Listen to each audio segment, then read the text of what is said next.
Here's all you have to do. Learn to work harder on yourself than you do on your job. Once I understood that philosophy, it totally changed my life. Work harder on yourself than you do on your job. If you work hard on your job, you can make a living, which is fantastic. If you work hard on yourself, you can make a fortune, which is super fantastic. Success is something you attract by becoming an attractive person. Success is not something you pursue. Success is something you attract by the person you become, by becoming an attractive person. Never be satisfied with yourself. Always know that as you invest the effort and time on you, that's the greatest ability that human beings have above animals. See, a dog can't be anything but a dog. Tree can't be anything but a tree. Human being, you've got unlimited potential. You can put effort on you, and by concentrating on you and developing you, you can transform your life wherever you are right now. So you want to work on yourself. My dreams are first every day, then my wife, then my kids. I can take care of my wife and my kids now, would you agree? I abandon this. This is the fuel for who I am. I abandon this dream, and then I can't take care of them. And then I'm gonna tell them what? It's all right that you didn't win. No, it's not all right if you don't win. You need to win. How many of you need to win more? Okay? If you don't control your environment, folks, somebody else is going to control your environment. You guys that run teams and run organizations, if you do not control your environment, someone else will control your environment. You are being controlled in your environment right now. If you don't control your environment, it starts with me. When I was 45 years old, I'm like, I'm going to control my environment. I'm going to take every penny I have, all the energy I have, all the resources I have, and I'm going to improve me.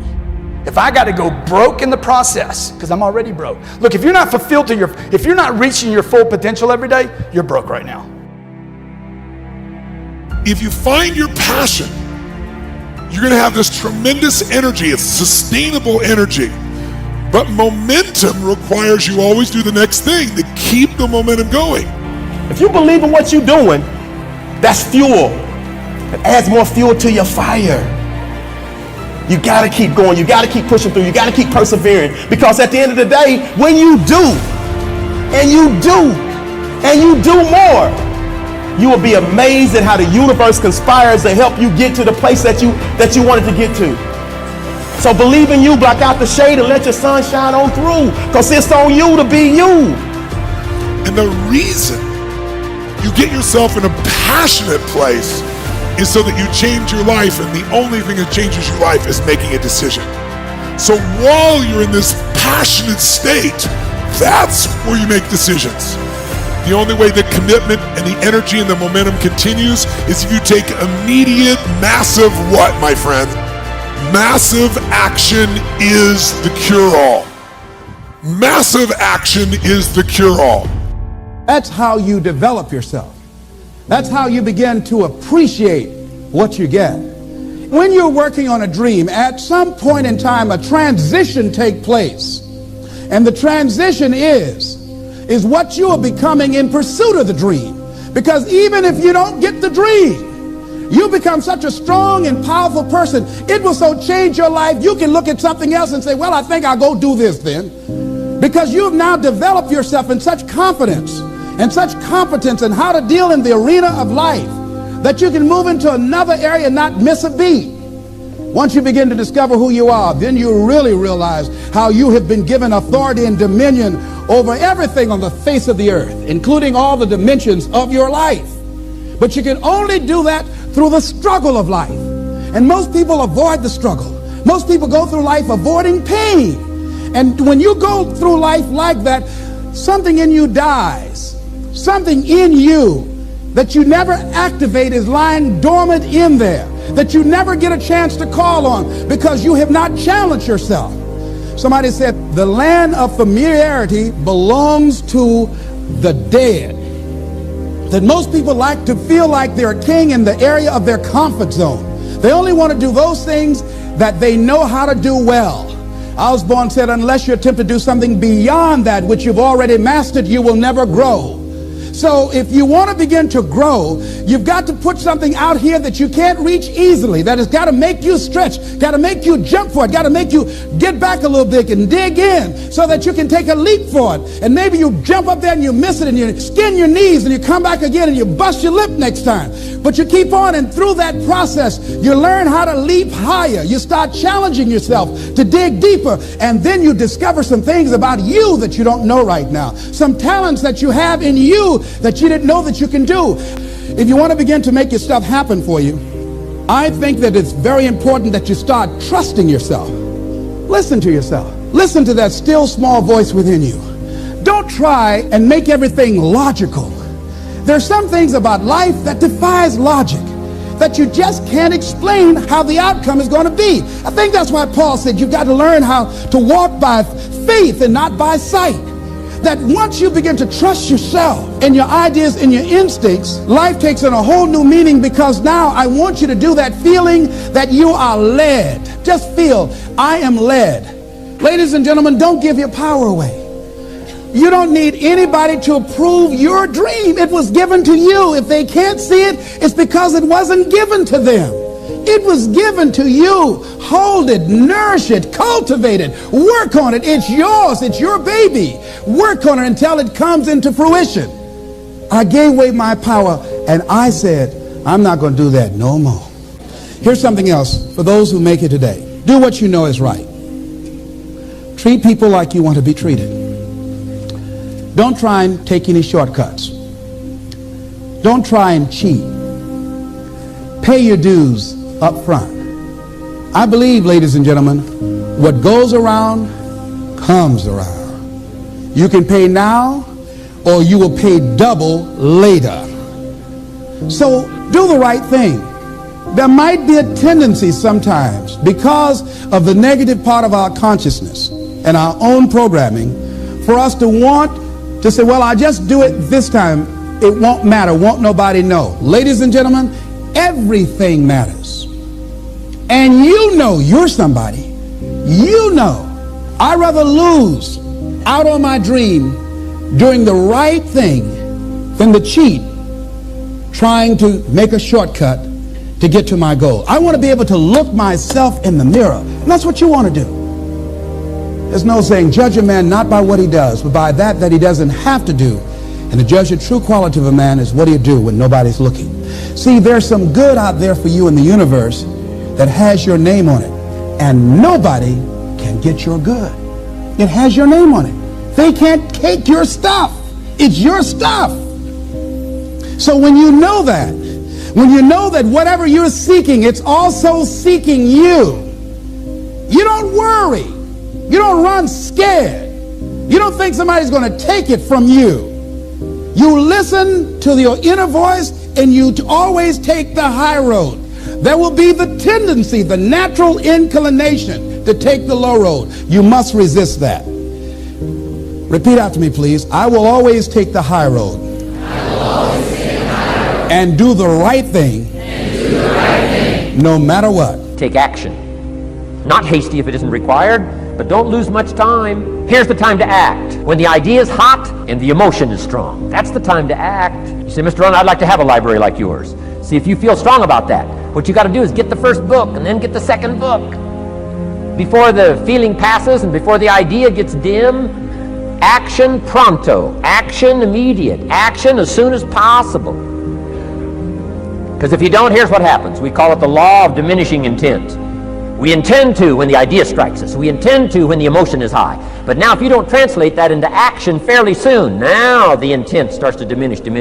And a month from now it's cold. A year from now, can't be found. So act. Set up a discipline when the emotions are high and the idea is strong and clear and powerful. That's the time to set up the discipline. Somebody talks about good health and you're stirred. Says, right, I need to get a book on nutrition. Get the book before the idea passes and before the emotion gets cold. Go for the book. Start the library. Start the process. Fall on the floor. Do some push-ups. Action. Got to take action. Otherwise, the wisdom is wasted. Otherwise, the emotion soon passes. unless you put it into a disciplined activity. Capture it. Disciplines is called how to capture the emotion and how to capture the wisdom and translate it into equity. Disciplines. Now here's what's important about disciplines. All disciplines affect each other. In fact, here's a good philosophical phrase. Everything affects everything else. Nothing stands alone. Don't be naive in saying, well, this doesn't matter. I'm telling you, everything matters. There are some things that matter more than others, but there isn't anything that doesn't matter. Key to take home. Every letdown affects the rest of your performance. Every letdown affects the rest. This is part of the educational process on personal development. If you don't take the walk around the block, you probably won't do the apple a day. If you don't do the apple a day, you probably won't start building your library. If you don't build your library, you probably won't keep a journal, and you won't take pictures, and then you won't do this, you won't do wise things with your money, won't do wise things with your time, won't do wise things with your possibilities and relationships, and the first thing you know, 6 years of that accumulated, and we say you have messed up. So the whole key to reversing that process now is to start picking up these disciplines. Now here's the positive side. Every new discipline affects the rest of your disciplines. Every new one affects the rest. That's why action is so important. The least action, the smallest action. Take it. Because when you start accomplishing and the value starts to return from that one action, it'll inspire you to do the next one and the next one and the next one. You start walking around the block, it'll inspire you to get an apple. Get an apple, it'll inspire you to get a book. Get a book, it'll inspire you to get a journal. Get a journal, it'll inspire you to grow, develop some skills. All disciplines affect each other. Every lack affects the rest. Every new affects the rest. The key is to diminish the lack and set up the new. And you've started a whole new life process. Also, one more thought on discipline. Here's the greatest value of discipline. Self-worth, self-esteem. People are teaching self-esteem these days, but they don't connect it to disciplines. The least lack of discipline, and it starts to erode our psyche. One of the greatest temptations is to just ease up a little bit, right? The slightest lack of doing your best starts to erode the psyche. Instead of doing your best, doing just a little less than your best. Sure enough, you say, well, it's just going to affect my sales. No, it's going to affect your consciousness. It's going to affect your philosophy. Now you've begun in the slightest way to affect your own philosophy. Here's the problem with the least neglect. Neglect starts as an infection. And if you don't take care of it, it becomes a disease. And one neglect leads to another. And the worst of all, when neglect starts, it diminishes our self-worth, our self-confidence, our self-value. You say, well, how can I get back my self-respect? I'm telling you, you don't have to go to 29 classes. All you have to do is start the smallest discipline that now corresponds to your own philosophy, like I should, and I could, and I will. No longer will I let neglect stack up on me so that I will have the sorry scenario 6 years from now, giving some excuse instead of celebrating my progress. That's the key to discipline. Okay? Let's get kids involved in the least of disciplines. One more, and then one more, and then another one, and then another one, and then some more. And the first thing you know, you're starting to weave the tapestry of a disciplined life into which you can pour more wisdom and more attitude and more strong feeling, more faith and more courage. Now you've got something, a vessel in which to put it, and now the equities start to flow. And the early return, I'm telling you, if you'll start this process, the early return will have you so excited, you'll commit yourself to this strategy for the rest of your life. You'll never go back to the old ways. Join a new crowd, join a new group. The disciplines to do it, take action. I recommended the last time I was here the little book, Richest Man in Babylon, and I said I've lectured now to over 3 million people in the last 33 years, and I've recommended this little book to almost all of them, I think. Guess how many have actually gone and got this little book? Answer, very few. My best guess is 10%. Such an easy thing to do. In that last seminar, right, I suggested this little book, number one, is easy to find. Number two, it's easy to buy. The most you can pay for it, $6, $7, $8. You can borrow that from your kids. And number three, it's easy to read. It's in story form. That's why I use it for teenagers, teaching them how to be rich by 40, 35 if you're extra bright, much sooner if you find a unique opportunity. But if it's easy to find and easy to buy, and if it's easy to read, why wouldn't everybody go get it? We don't know. What do you know? You don't know. I don't know. Nobody knows. Here's how profound it is. Some do and some don't. Now here's the numbers. About 10% do. 90% don't or won't. We don't know the mystery of that. And I'm telling you, 10 years from now, those numbers will still be the same. 10% will, 90% won't. The numbers don't change. Only the faces change. You're looking at one of the faces. I used to belong to the 90% who couldn't be bothered even if it was easy.